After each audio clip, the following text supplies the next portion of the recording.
दूसरों के लिए जिएं और वे आपके लिए जिएंगे। ऐसे भी लोग हैं जो कहते तो हैं कि मैं धर्मात्मा आदमी हूँ, पर मंदिर या चर्च में कोई उनके स्थान पर बैठ जाए तो वे उसका सिर फोड़ने को तैयार हो जाएंगे। कभी कभी ऐसा दृश्य मेरी सभाओं में भी देखने को मिलता है। यदि कोई आपकी जगह पर बैठना चाहता है तो उसे बैठने दें, भले ही आपको खड़ा रहना पड़े। आपके इस आदर्श व्यवहार के कारण प्रतिदिन आपको कोई ना कोई ऐसा व्यक्ति मिलेगा जो आपके लिए विचारपूर्वक सोचेगा। जब आप दूसरों के लिए जीना सीख लेते हैं तो दूसरे आपके लिए जिएंगे। जब आप केवल अपने लिए जीते हैं तो किसी को आप में कोई दिलचस्पी नहीं होती। अपने सद्व्यवहार से आप दूसरों को बहुत अच्छी तरह से आकर्षित कर सकते हैं। यदि किसी पार्टी में आप अपने चारों ओर देखें तो प्राय लगभग ऐसे लोग आपको दिखाई देंगे जो दूसरों की संपन्नता से खुलेआम ईर्ष्या करते हैं। कोई भी व्यक्ति दूसरों का ख्याल ना करने वाले स्वार्थी लोगों का संग नहीं चाहता, परंतु व्यवहार कुशल दूसरों के लिए सोचने वाले व्यक्ति का संग हर कोई चाहता है। अपनी वाणी तथा अपने कर्मों में शिष्टता लाने का अभ्यास करें और जब खरी खोटी सुनाने का मन हो तो उस आवेश पर नियंत्रण करें और कटुता की बजाय शांति से बात करें। कोई भी आपके मुंह से कड़वे शब्द सुन ना पाए।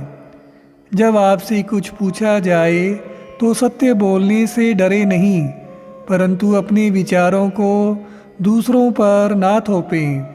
यह भी याद रखें कि किसी अंधे व्यक्ति को अंधा कहना या किसी रोगी को रोगी कहना सत्य तो हो सकता है, परंतु अच्छा होगा कि ऐसी मुंह फटता का प्रयोग ना करें। अपनी वाणी में दयालुता और शिष्टता से आप दूसरों की उन्नति में और उनको और अधिक अच्छा बनाने में उनकी सहायता करते हैं। जब कोई सच्चा व्यक्ति बोलता है तो संसार उसके शब्दों से प्रेरित होता है। जब वह कुछ कहता है तो लोग उसे सुनते हैं। कुछ लोग बोलते ही चले जाते हैं इस आशा में कि सुनने वाला उनके शब्दों की झड़ी से उनके विचारों से सहमत हो जाएगा, परंतु विवश श्रोता केवल यही सोच रहा होता है, कृपया मुझे जाने दो। जब आप बोलें तो अपने विषय में अधिक ना बोलें। उसी विषय में बात करने का प्रयास करें जिसमें दूसरे की रुचि हो और दूसरों को सुने। आकर्षक बनने का यही तरीका है। आप देखेंगे कि लोग आपकी संगत को कितना चाहते हैं। मेरी माँ के स्वभाव में यह गुण था। माताओं और पिताओं को अपने बच्चों के सामने एक दूसरे के विरुद्ध कभी नहीं बोलना चाहिए। उन्हें अपनी समस्याओं को पूरी तरह से अपने तक ही रखना चाहिए। मेरे माता पिता में यह आत्म संयम था। वे सचमुच देवताओं के समान थे। केवल एक बार मैंने अपने माता पिता के बीच अनबन देखी थी। हम बच्चों ने केवल इतना ही जाना था कि एक घोड़ा गाड़ी दरवाजे पर आ गई थी और हमारी माँ उसमें जाने वाली थी।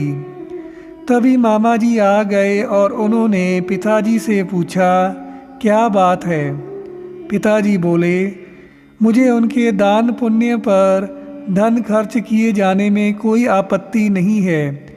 मैं तो केवल इतना कहता हूँ कि मेरी आय से अधिक खर्च ना करें। मामा जी ने पिताजी के कान में कुछ कहा।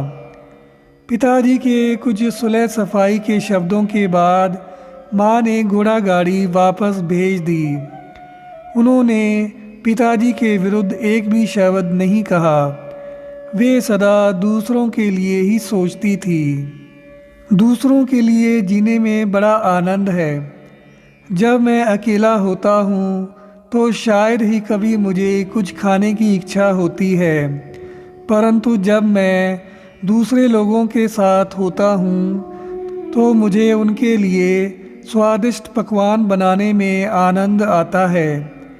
यही गुण मैंने अपने गुरु स्वामी श्री युक्तेश्वर जी में भी देखा। उनके आश्रम में मेरी पहली भेंटों में मुझे लगा था कि वे हमेशा स्वादिष्ट खाना ही खाते थे, परंतु एक बार जब मैं अचानक वहां पहुंच गया तो देखा कि वे इतना सादा भोजन कर रहे थे कि जिसकी कल्पना भी नहीं की जा सकती। मैंने इस बारे में उनसे पूछा।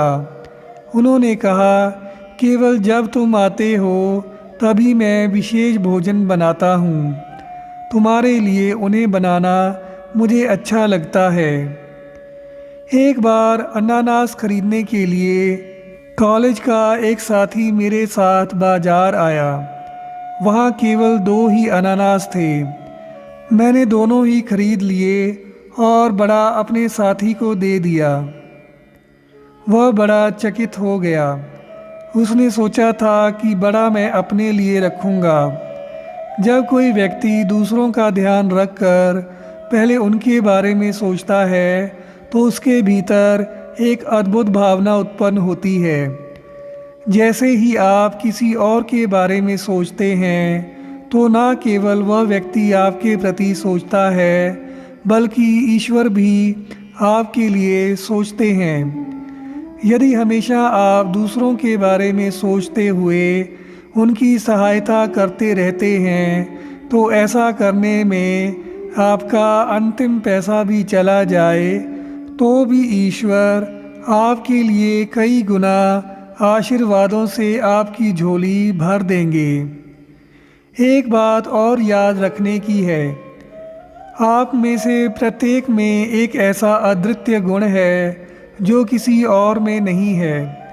किसी न किसी रूप में हर व्यक्ति दूसरों से अधिक संपन्न या निर्धन है।